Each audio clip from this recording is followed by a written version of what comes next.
we are going all the way to Malaysia.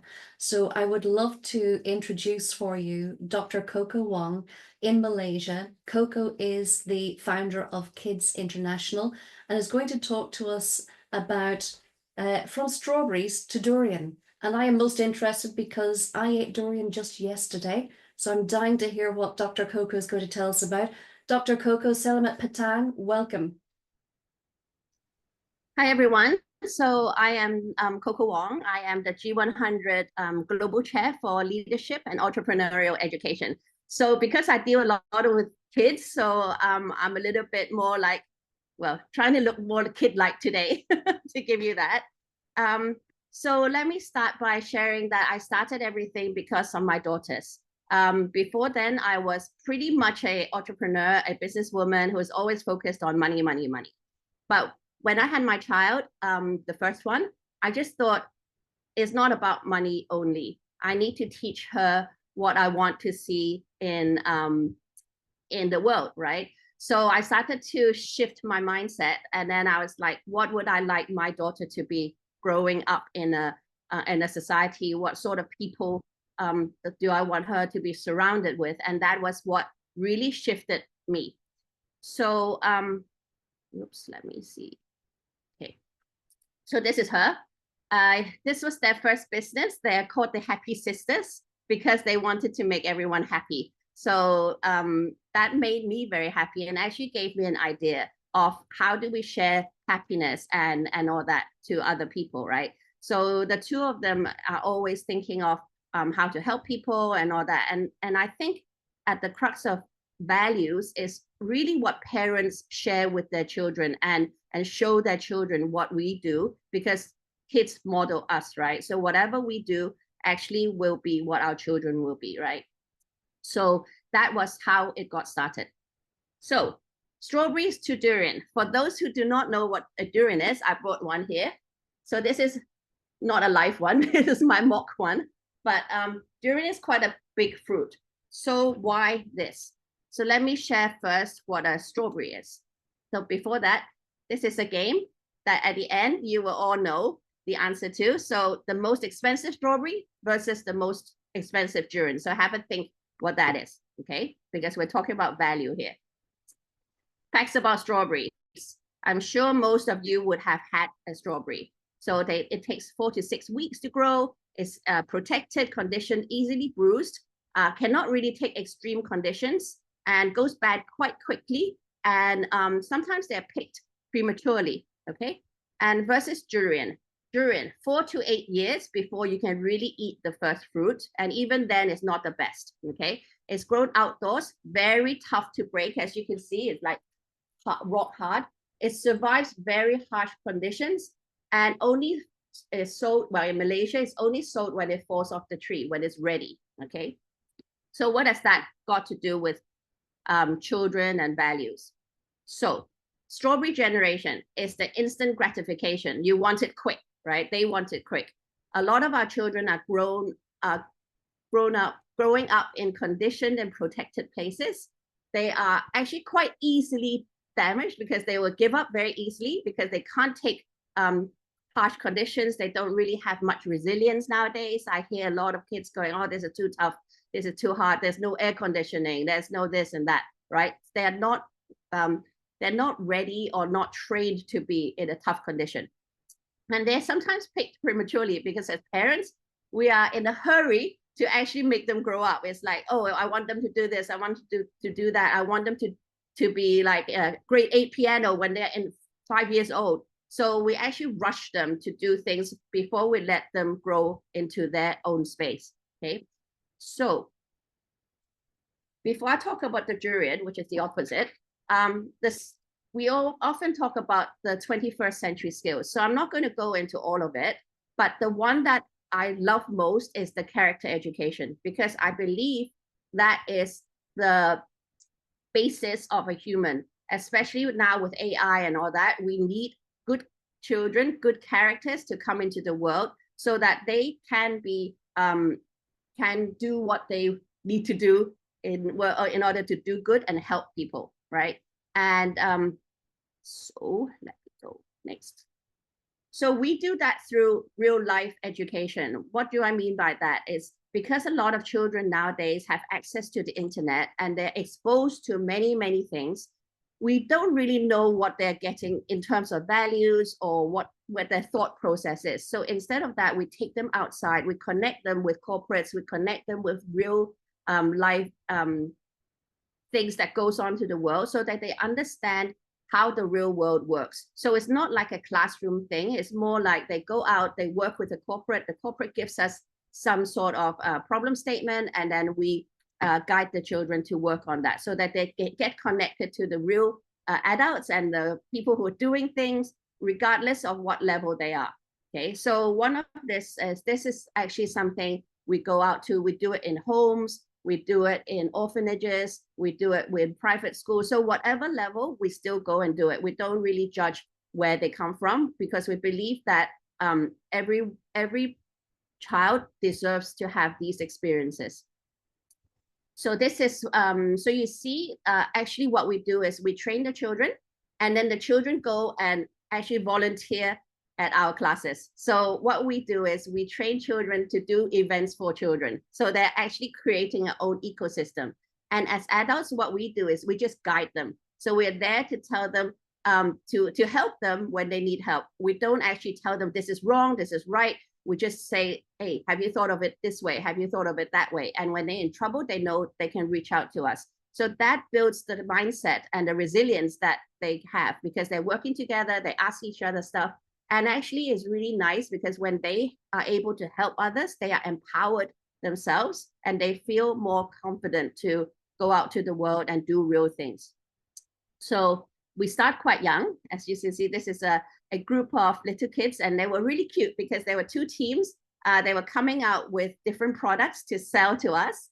And then they decided they wanted to do it together. So they said, oh, teacher, can we actually join the two teams together? And this is like in real world, it's a merger, right?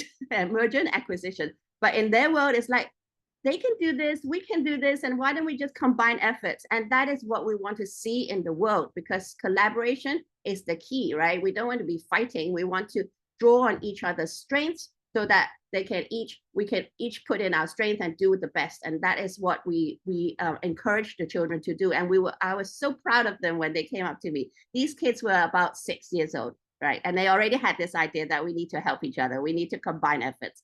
It's too hard doing it on our own. Just ask for help, right? So all this I feel is very, very good values. Then this is the other one. This Fairwood is actually a Hong Kong fast food chain, one of the biggest ones.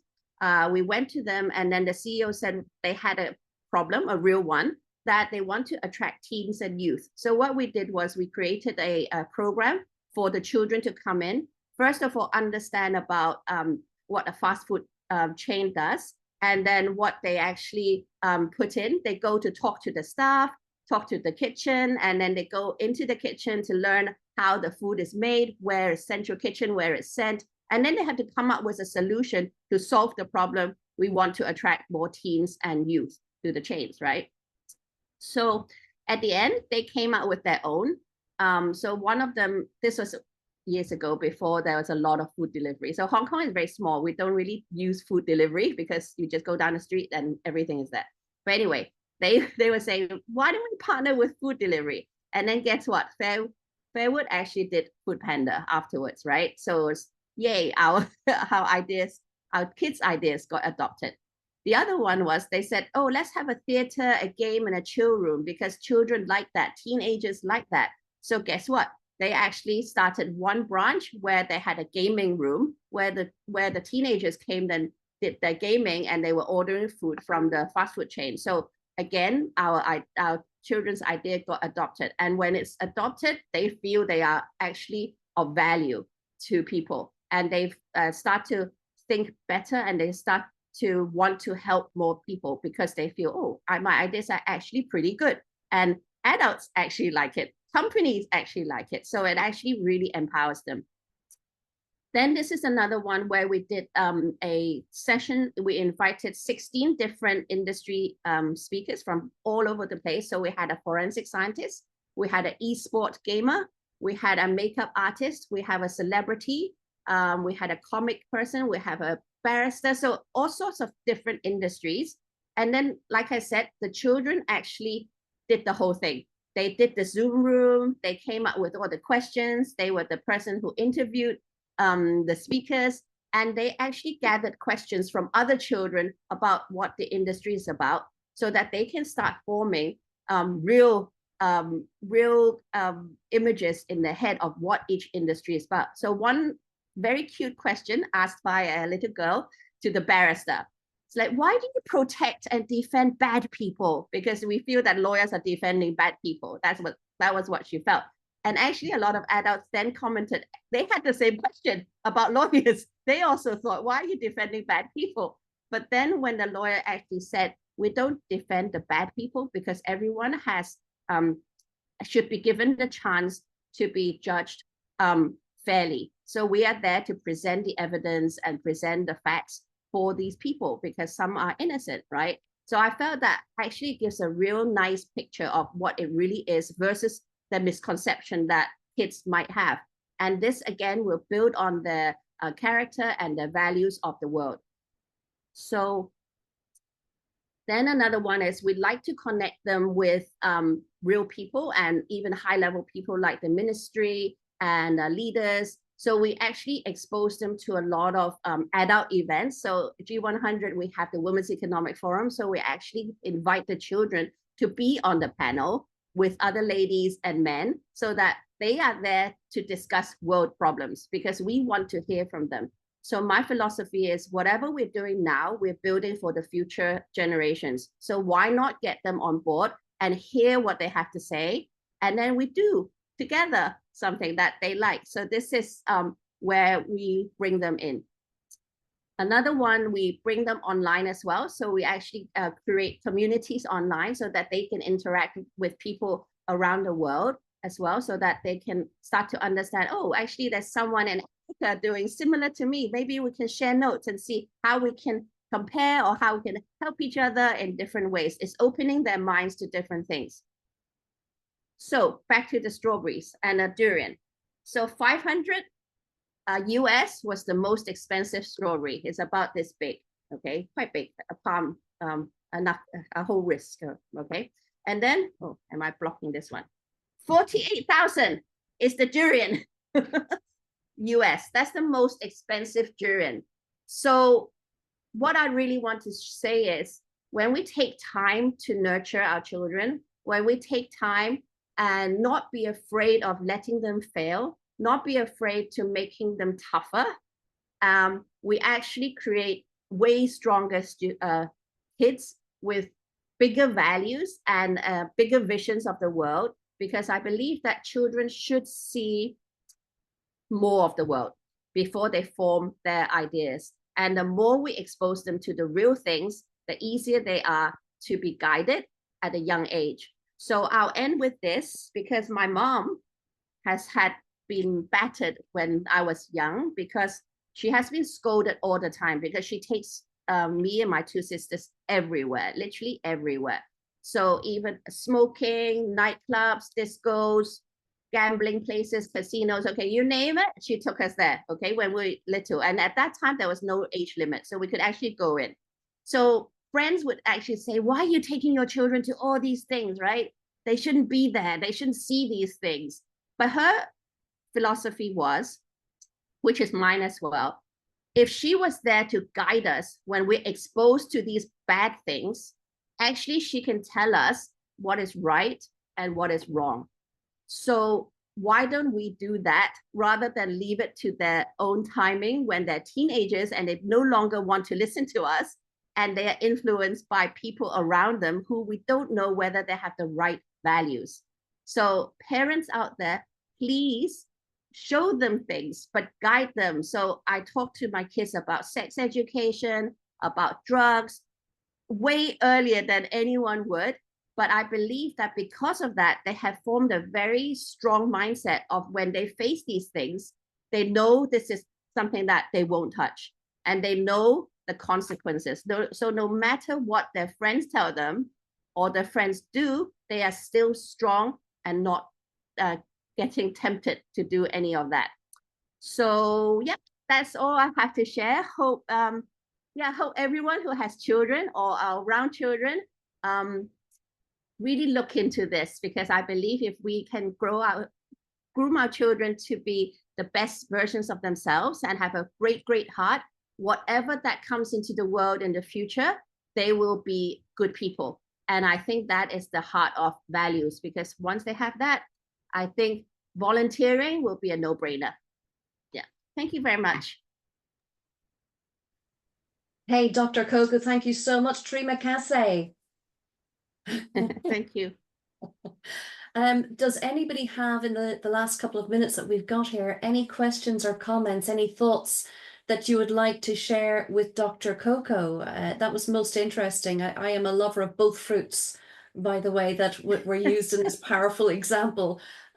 So what thoughts, what questions, if you'd like to raise your hand, please do so. And I'm sure Dr. Coco is happy to stay on and wait for any questions for another few minutes before we have our next speaker. So very shortly, in the next few minutes, in 5 minutes, we'll be welcoming back to the stage Milan and myself to have an open discussion on values and volunteerism. So, Paulina, you've got a question for Dr. Coco or a comment of some kind. Yes, hi. I was very surprisingly pleased, like surprised that this is the topic. And first of all, amazing. And I would really like to learn more about how you work with children and how do you train them and create those communities. So you can answer now or give us a place where we can learn more about it.